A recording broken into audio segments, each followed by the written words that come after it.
3 வேளையும் கட்டாயம் சாப்பிட வேண்டுமா? வணக்கம் நண்பர்களே, இது உங்கள் நிலா அப்டேட்ஸ். நம்மில் பெரும்பாலானோர் சிறு வயதிலிருந்தே காலை, மதியம், இரவு என்று 3 வேளை உணவு சாப்பிட வேண்டும் என்று கேட்டு வளர்ந்திருக்கிறோம். ஆனால் உண்மையிலேயே 3 வேளையும் கட்டாயமாக சாப்பிட வேண்டுமா? அல்லது அது ஒரு பழக்கமா?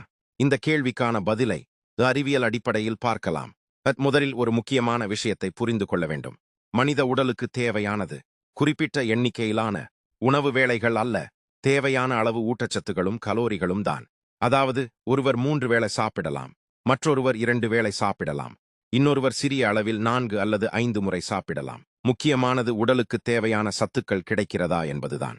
பல ஆய்வுகளின்படி அனைவருக்கும் ஒரே மாதிரியான உணவு அட்டவணை பொருந்தாது. வயது, உடல் உழைப்பு, உடல்நிலை, வேலை நேரம் மற்றும் வாழ்க்கை முறை ஆகியவற்றை பொறுத்து உணவு நேரங்களும் மாறுபடலாம். உதாரணமாக, அதிக உடல் உழைப்பு செய்பவர்கள் அல்லது விளையாட்டு வீரர்கள் அடிக்கடி சாப்பிட வேண்டியிருக்கலாம். ஆனால் அலுவலகத்தில் அமர்ந்து வேலை செய்பவர்களுக்கு 3 பெரிய உணவுகளை விட 2 அல்லது 3 சமநிலையான உணவுகள் போதுமானதாக இருக்கலாம். அதே நேரத்தில் காலை உணவை முற்றிலும் தவிர்ப்பது எல்லோருக்கும் நல்லது என்று சொல்ல முடியாது. சிலருக்கு காலை உணவு உடலுக்கு தேவையான ஆற்றலை வழங்குகிறது. குறிப்பாக குழந்தைகள், கர்ப்பிணி பெண்கள், முதியவர்கள் மற்றும் நீரிழிவு நோயாளிகள்.